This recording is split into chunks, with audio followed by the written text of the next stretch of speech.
All right, so now we're recording. Let me first say all of your homeworks were excellent. Um, so I don't think we have to worry about the details of the readings. I think you got the details, and you understood the complexity of the issues involved here, which is great. I suggest that we could therefore spend most of our time talking about the background, like why are there these different options and what are the trade-offs, and how they understood things back then compares to how we understand things now. I think that'll be a really interesting and useful discussion for you. So that's my plan for the morning. But before we launch into that, or we can even scrap it if you want, do you have questions you would like us to start with?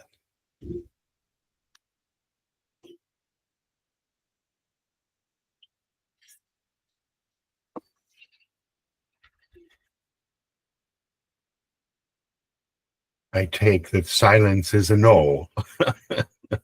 No one has questions at this point. Oh, Mac Anthony, you got to take your mute off. Looks like you're trying to say something. Yes, I was a bit confused with the number 2 question because number 2 question on what resurrection was when Jesus was with the apostles, during the time of Jesus, what the resurrection doctrine was or they believed. Uh-huh. I couldn't find that from the text. Except Oh, if you meant maybe after the time of Christ or before that, because I didn't understand what actually the question was. I assumed from what I answered that it was what obtained, after the time of Christ, not during the time of Christ. Yeah, so it was a bit of a trick question, because there were different beliefs from different Jewish groups. So who would like to tell me, so what did for instance, the Sadducees believe about resurrection? Who can tell me? The Sadducees being mainly the okay, go ahead, please. Sadducees, they deny the resurrection of any form of afterlife. Mm-hmm. Why?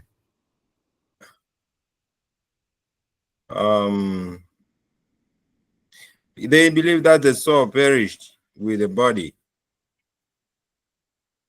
I mean, and it wasn't, though, just an arbitrary belief. To defend their argument, what would they say? Like, they would say that real Jews don't believe in the resurrection. Why?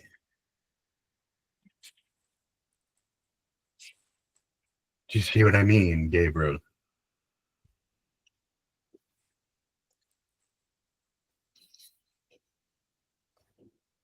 Okay.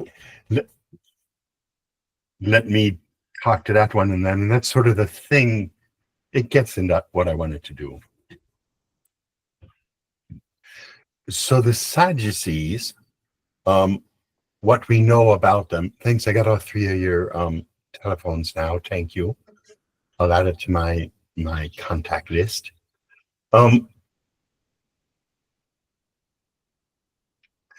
So, Mac Anthony, this is going to be a long answer to your question. So, the Sadducees included the high priest and the rich landowners, and they were very much, in a sense, traditionalists. That is, our faith, we believe in the ancient form of Judaism. How ancient? Well, the first place that there's a absolute affirmation that there must be a resurrection from the dead is in the book of Daniel, which is only 200 years before Jesus. So to the Sadducees, 200 years ago, that's newfangled stuff. We don't believe in that. So if we look in a broader picture, what was happening 200 years before? It was the Maccabean revolt. So it was a traditionalist revolt. It seemed like Judaism had been too comfortable, not with the Romans, it wasn't under the Romans yet, but in the Greek wider culture, it seemed to some people, or the Jews were kind of adopting a lot of things from Greek culture and not holding to their Judaism and holding to their own traditions. And the Sadducees would have been on the side of we need to hold to our traditions, but when it came to the Maccabean revolt, which is, by the way, where we get the Hanukkah. Do you know the story? I'm sorry, I'm bringing a lot of things. Let me know afterwards if it was helpful or it was just too random.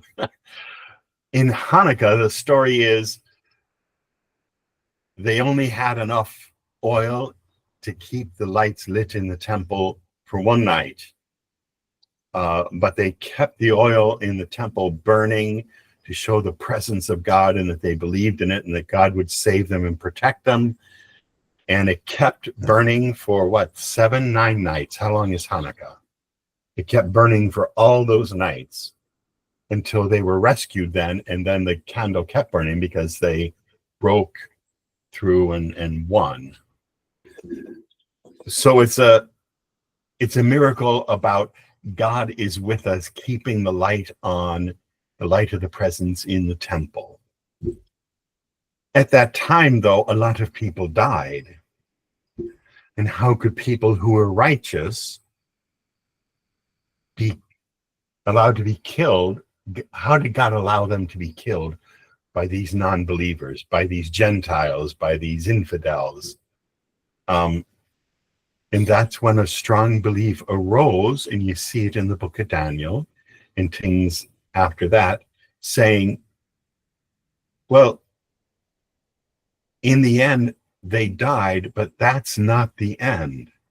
God will raise them from the dead, give them a new life in a heavenly realm that's better than this one. So their righteousness will ultimately be rewarded.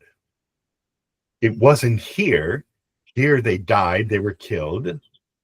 But there is this afterlife, this resurrection in which they will be rewarded. So there is this heaven. We can be with God one day, and it will be wonderful and perfect and beautiful. And only the righteous get it. And that's what will make up for the fact of how could the righteous die, be killed? But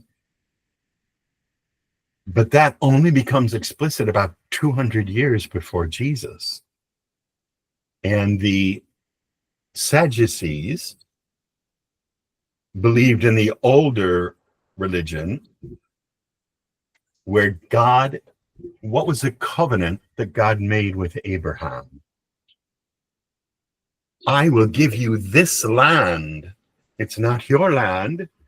You're a wandering Aramean, but now you're here, and I will give you and your descendants all of this land to be your own. And I will be your God, and you will be my people, my chosen people. Right? That's a covenant that God made with Abraham. And that's how the Jewish people are born, the descendants of Abraham. But that has nothing to do with an afterlife. You see? That says that the promise of God to Abraham was about having a territory and a country that is their very own, and God will make it their own, protect them if they just stay faithful to God. So the promise to Abraham, the Sadducees would say, was all about this world and having a place in a country in a land that is our own, guaranteed to us by a promise of God that God would keep us here, protect us from everything, as long as we're faithful. Which is why then the people of old, it starts with when they march into the Holy Land, the walls fall, they blow the trumpet and the walls just fall. They don't have to fight these battles. God just destroys their enemies in front of them and they inherit the land. They don't have to go to battle and kill people. Here, God fought the battles. But then prophets, King David is about 1,000 years before Jesus. And then the kings following him, some were good, some were bad, and prophets kept being sent to them saying, you are not holding to what God says, and if you don't, we're going to lose our country. And that happened with the north.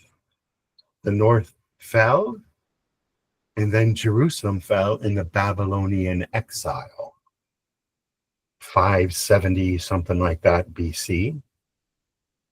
And the prophet said, see, you knew that was going to happen because you didn't follow God. We can't have our country if we don't follow God's commands. After 50 years in Babylonian exile, God brings them back into the land, allows them to rebuild the temple, but they don't have a king because the kingly line is gone. So they start that new phase, but it's still all about, we know God favors us because he keeps us in this land. So that's why the Sadducees hold to, there is no resurrection from the dead.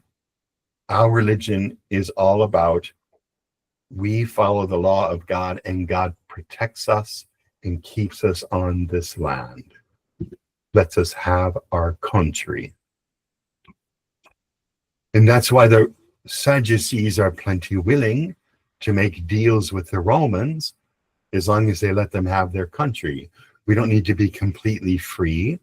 You can run our relationship with other countries around us. You're protecting us as long as we can have our religious freedom here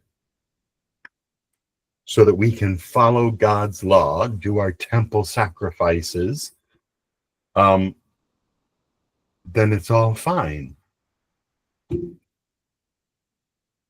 That was the Sadducean view. That was the rich view. It made them sort of uneasy collaborators with the Romans. They don't want to challenge the Romans because they don't want to lose the country. But what they need to demand from the Romans is the freedom to practice their religion. And particularly it's centered on temple worship. So that's the Sadducees and their reasoning for why there is no resurrection.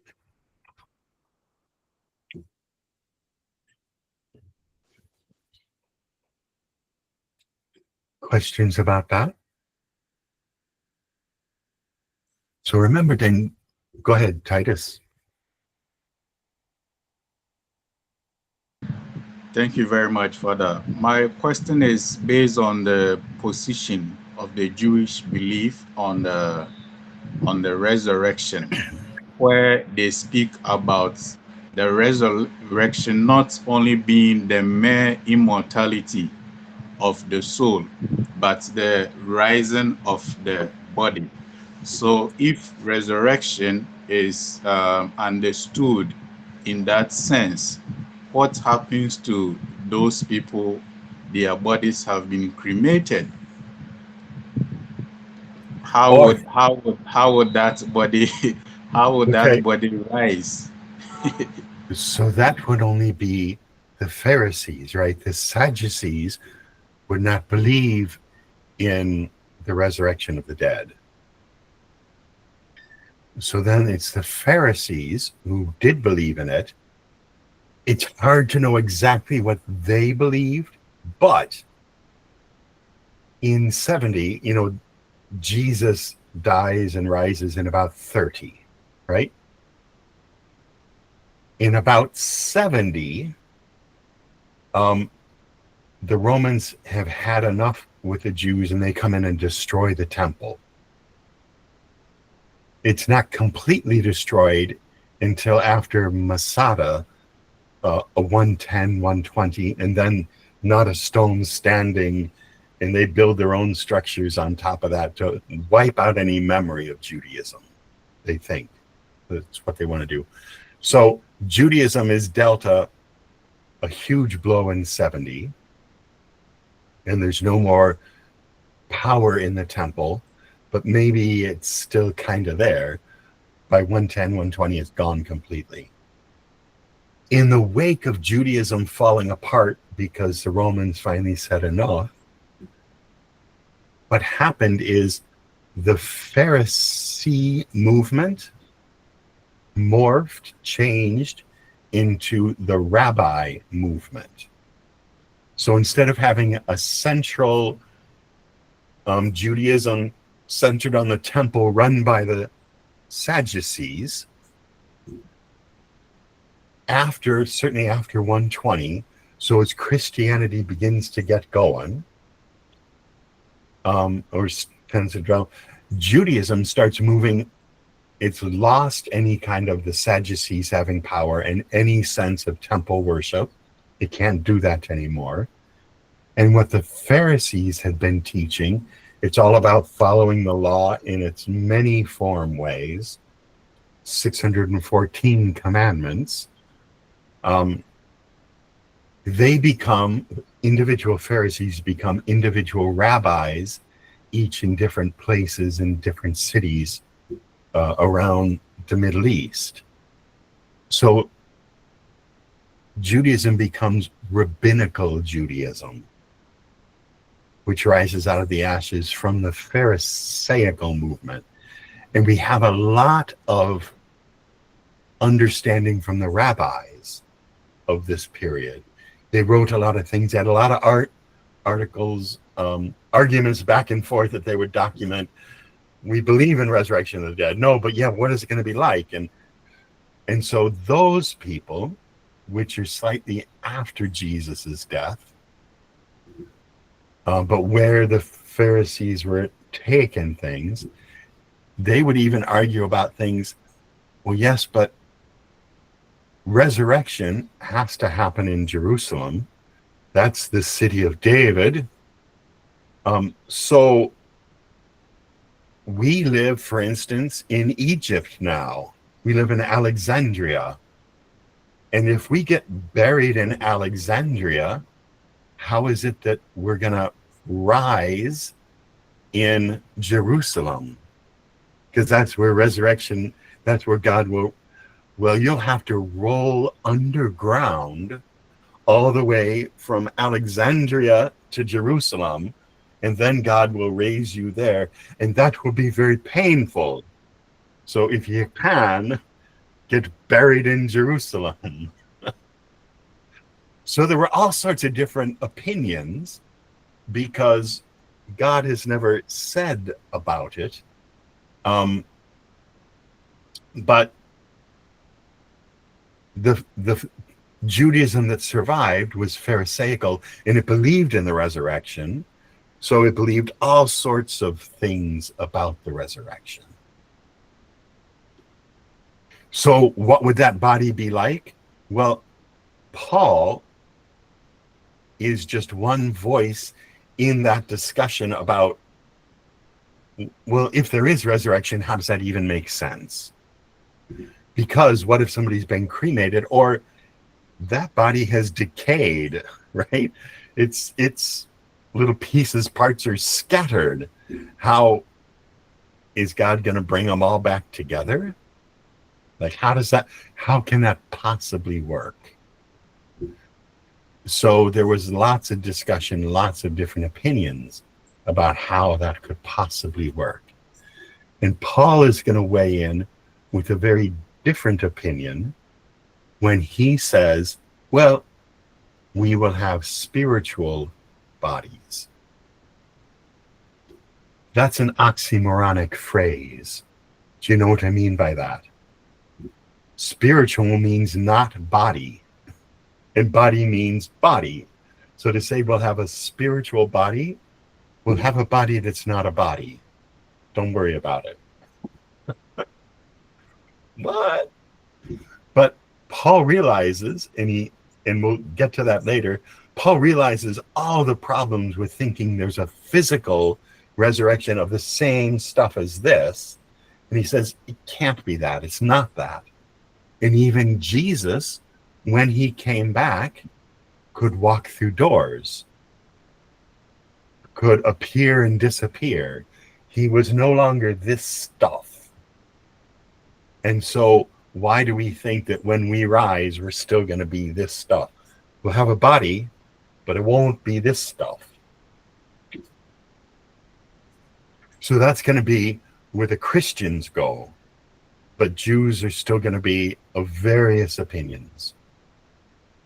But most of the surviving ones would believe in some kind of resurrection. Gabriel.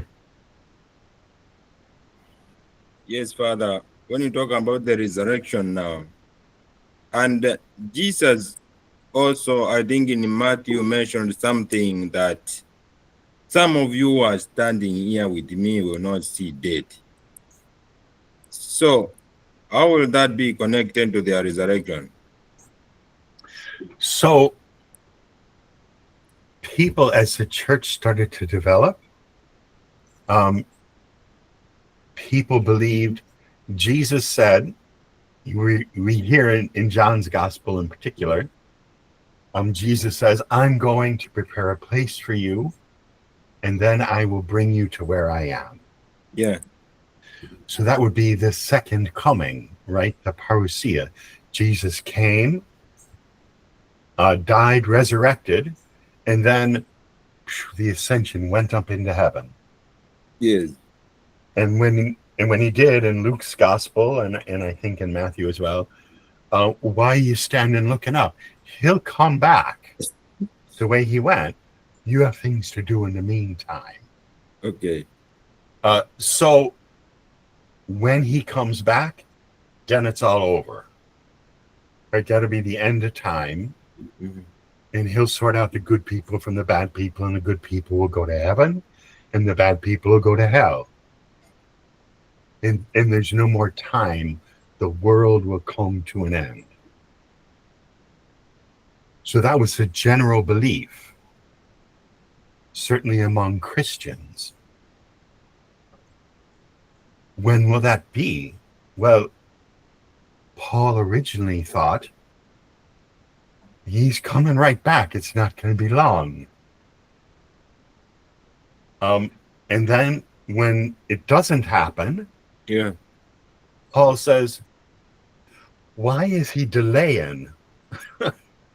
And he comes up with, in Romans 11, which is really fascinating, like 9 to 11, Romans 9 to 11, he comes up with an argument about why Jesus is delaying, Mm-hmm. because, there's the Jewish tree and Gentiles are just grafted on it.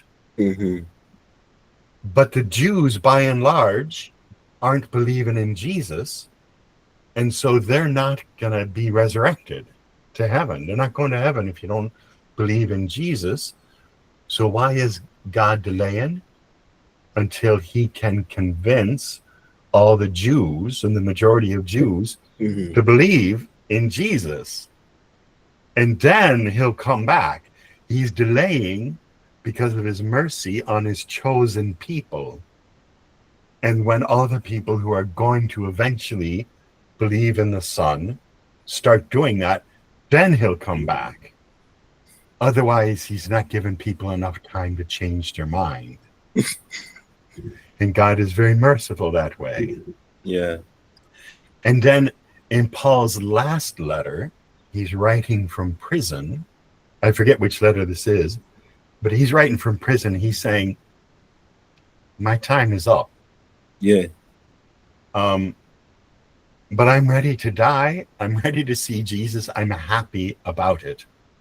So Paul finally says, yeah, he's not coming right back. And he assumed he was going to see Jesus return. And he finally realizes, no, it ain't going to be soon. It's not going to be soon enough that I'm going to see it.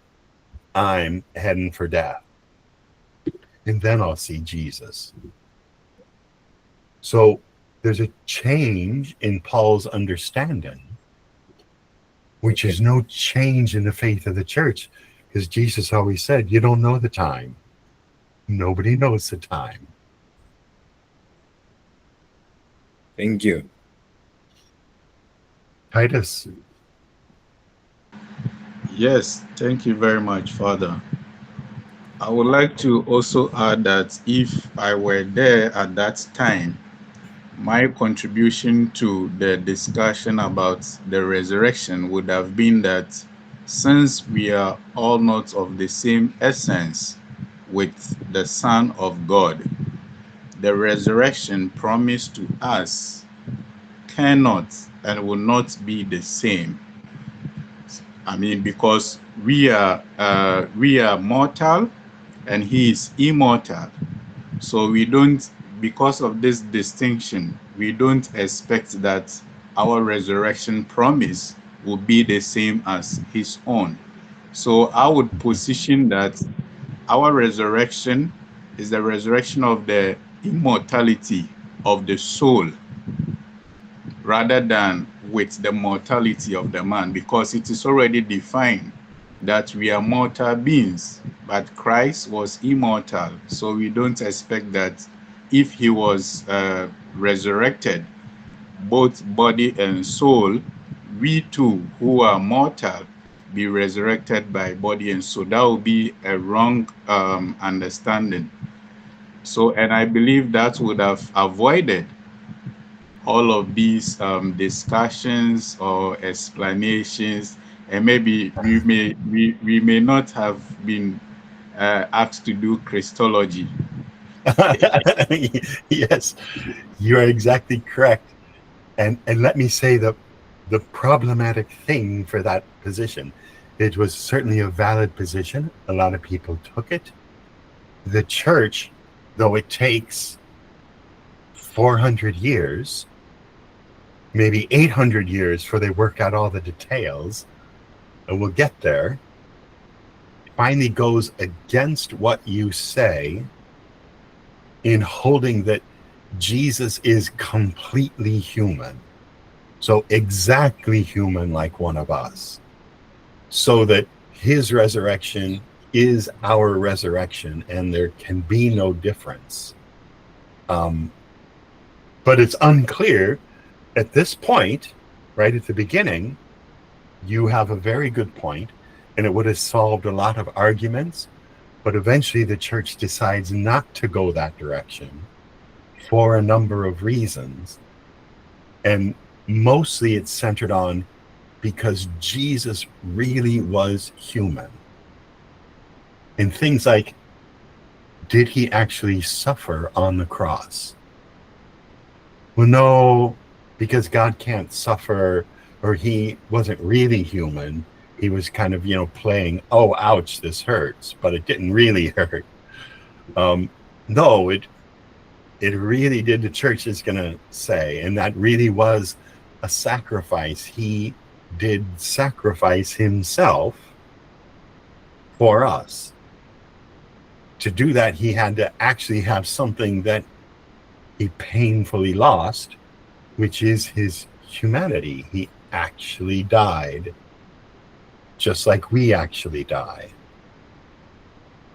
It's going to leave open questions.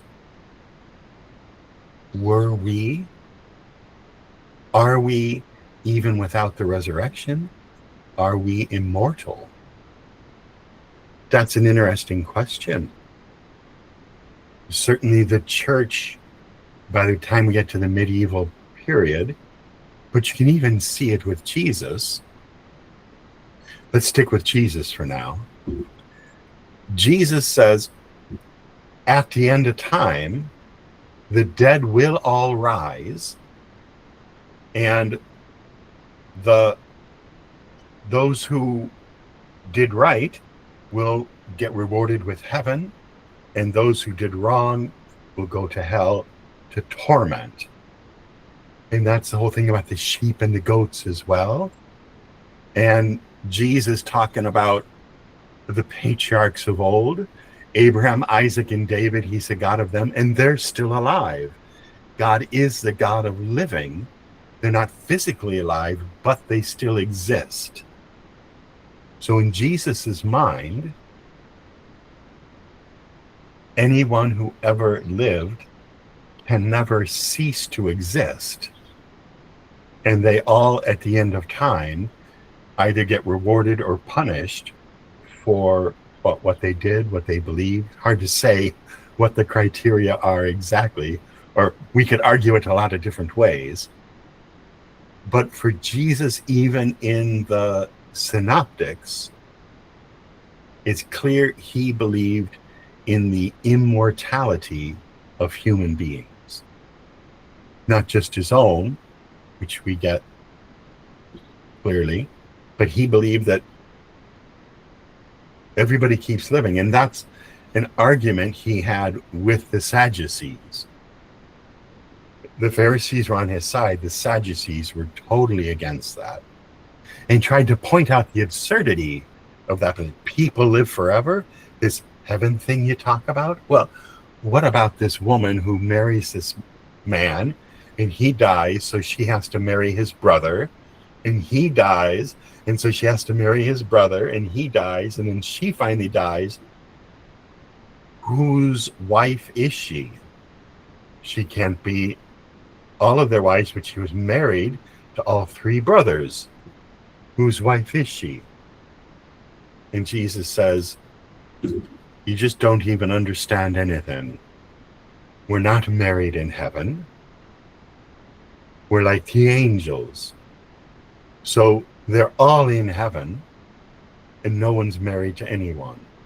Marriage is for here on earth. But they died, and they're in heaven. So Jesus doesn't think that dying is our annihilation, our ending. It's the end of our life, but not the end of our existence. And at the end, we'll be rewarded with a new body, or maybe we'll be punished with a new body. So, Titus, do you see that makes it problematic? It totally makes sense of what you said, but the church doesn't go there for these reasons.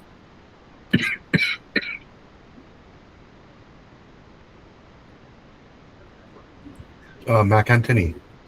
Yes, thank you, Father. Still on the Sadducees and their belief about resurrection. I see the Jews, particularly the Sadducees, as people who feel so contented. Okay, and you see that play out in what they do and what they say. Okay, having to take leadership position, controlling affairs of things over others. You see them being the chief priest, high priest, scribes and all that. And that reminds me also in the discussion between Jesus and the Samaritan woman. Are you greater than our father Abraham? That's they feel that they have it all. So that primacy, that prerogative, they feel that within their own space, everything is okay. Abraham is there for them. So any other thing that is coming, any other thing that you're bringing to them, after all, they are okay, occupying positions, having what they need.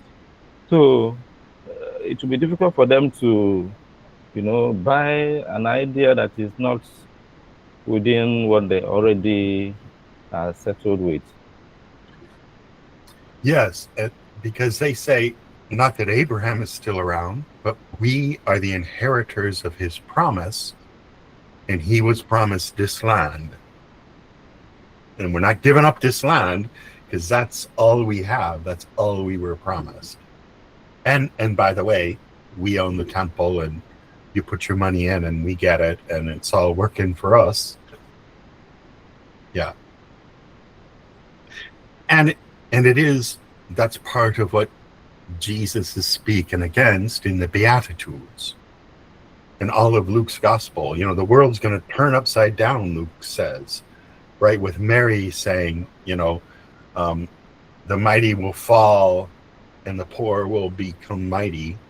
That those people who are so comfortable right now and making a living off the backs of the poor, they're going to fall. They don't like that. They don't want to hear that. They say, no, it's you that's going to fall. And that's what they make happen. That's what they orchestrate. I mean, Jesus sets himself up not just as their theological enemy, which he was theological enemy in some ways to the Pharisees as well, but he's their political enemy as well, because he is attacking their source of power, riches, strength, and their whole sense of what even the religion is about.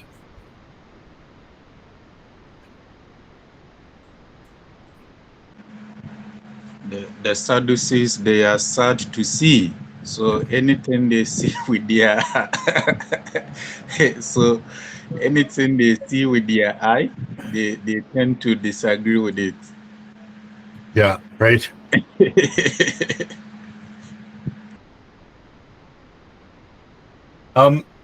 So I'm looking over now at the second question again and see what else we should say about it now. I think it's important to say, I want to look at it in a broad sense.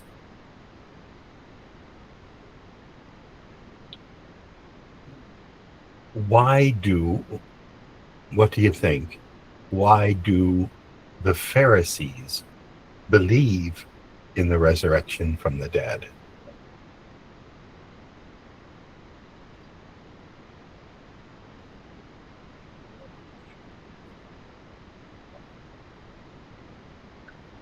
Or why does Jesus believe in the resurrection from the dead? You could say, well, of course, because he knew.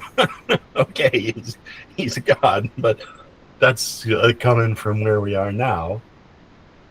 But even as a first century wandering preacher, so let's stick with the Pharisees. Why did the Pharisees believe in the resurrection? Titus. Okay, thank you very much for that. For me, I think the major basic of misunderstanding or disagreement with Jesus was on the law. Yes. It was on the law, how his coming has come to either lessen the strictness of the law or the broadness of the law. So that was what they were concerned with. They were not Pharisees. Yes, that was his argument with the Pharisees.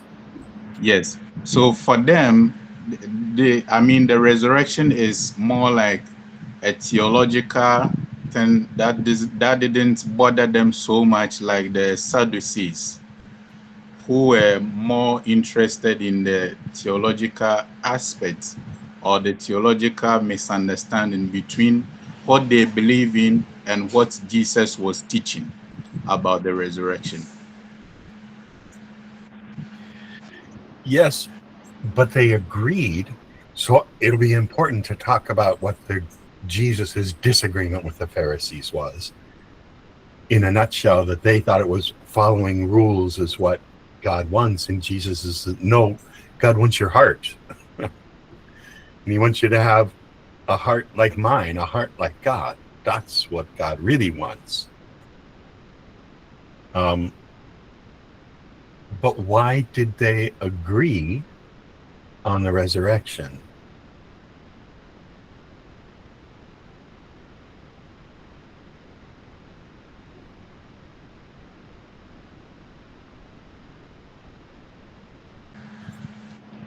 can it also be something like an eschatological promise?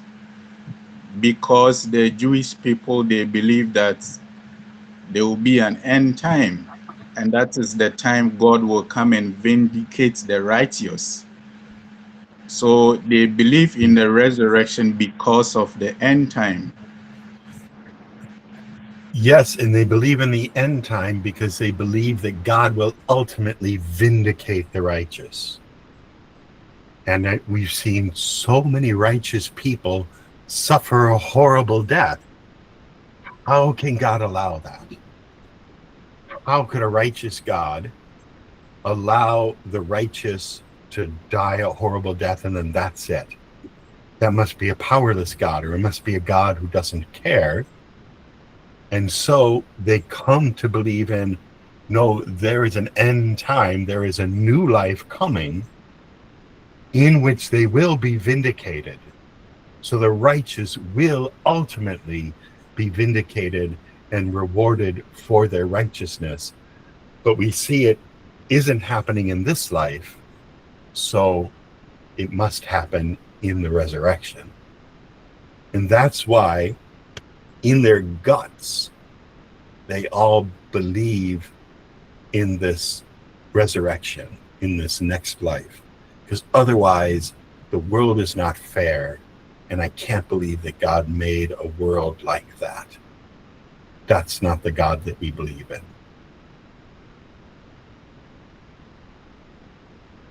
To the Pharisees, to the Sadducees, though, they would say, I think,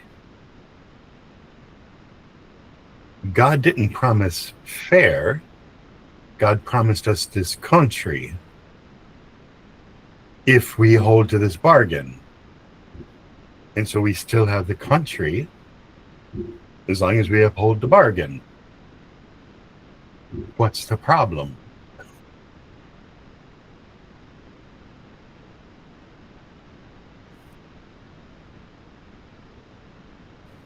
So, Father, can we also say that the disagreement between, the Pharisees and the Sadducees made the Pharisees believe about the resurrection?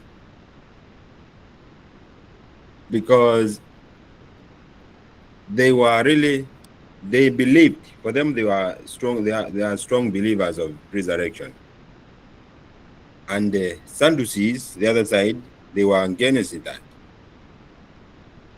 So can we say that because of kind of that belief, it meant the Pharisees look Sadducees like, these people, they will die because of what they are doing and whatever their disbelief, things like that. Can we say that disagreement also strengthened the Pharisees' belief? The contrast. Yes, they set themselves as a contrast to the Sadducees. Yeah. And maybe some people tried to do in both camps, so to speak. Yeah. But this was a source of tension between them. Yes. Okay.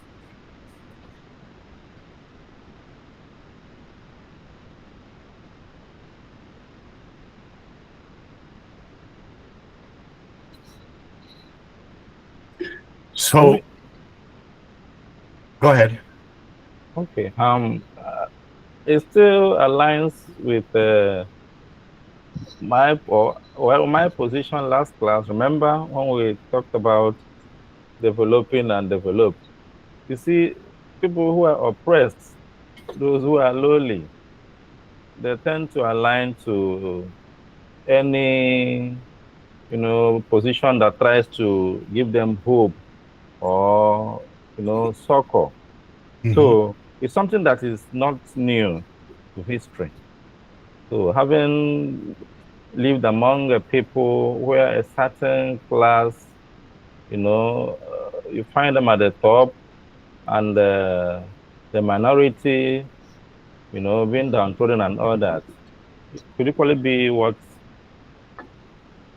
to an extent, is happening in this situation.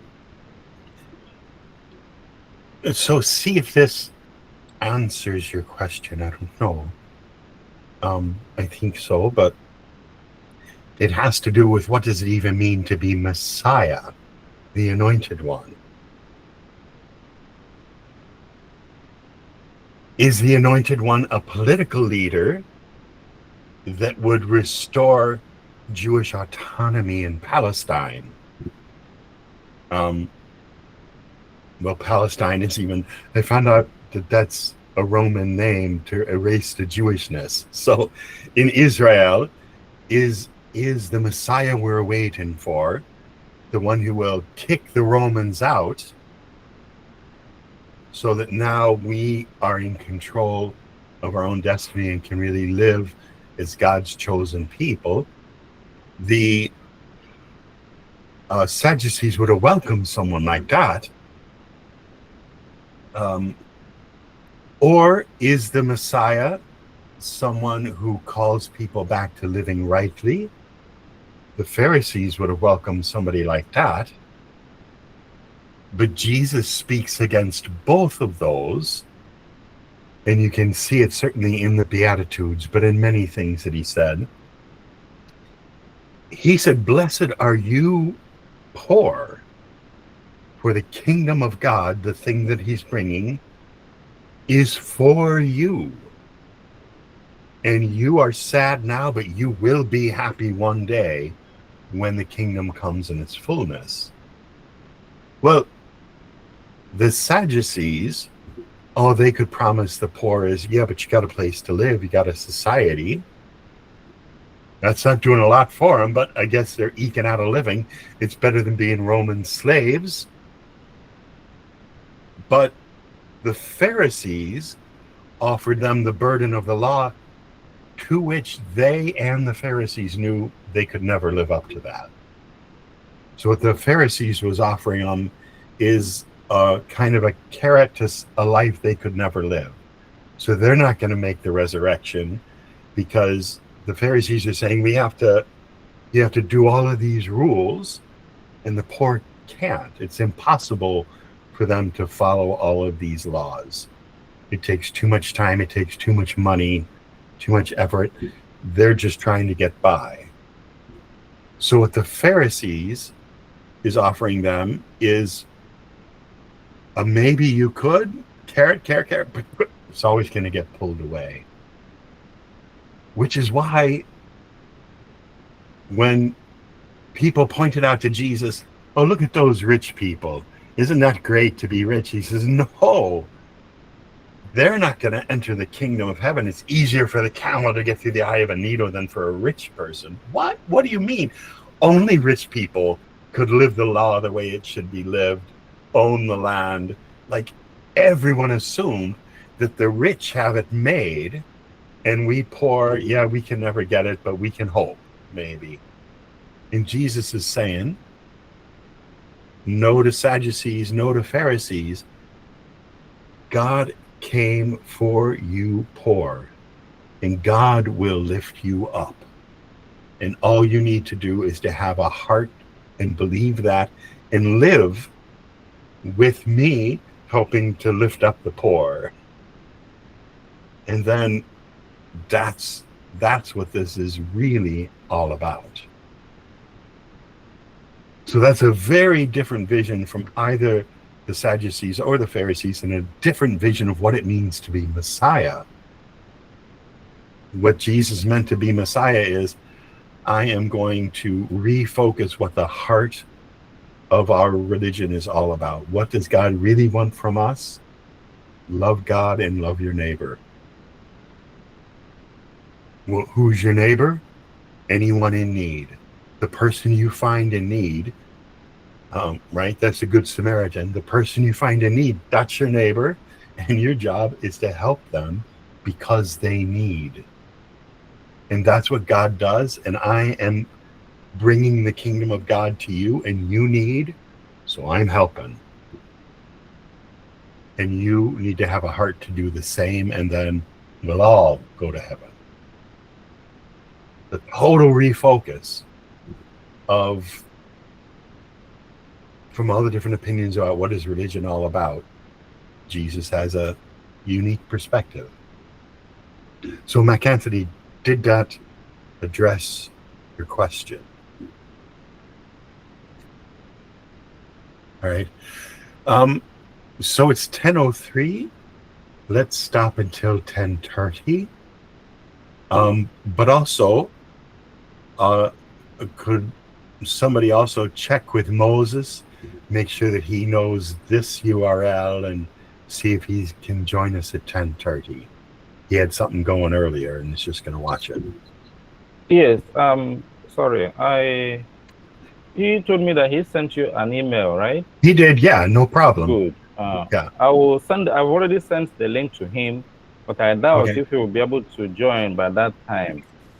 Okay. But the Great. recordings, once the recordings come, I will also try Yeah, and the share with recordings, and he can watch the recording, and his, like the rest of your homework, showed that you really understood the reading. So I'm not worried. Nothing we say today, we have said. I think it's been great, and it's going to give you a much better understanding of how this all fits together. But you had all the pieces already, and he did too. So I'm not really worried about it. This is what classes should be like in a university. Like, we let the textbook tell us about all the facts and all the details, and we have a discussion to say, so what does this all mean? How does it all fit together? And where should we stand in the midst of it? So I think it's been a great discussion so far. All right, so see you back here at 10:30. Okay, Father, thank you very much. Yes, All Father. right.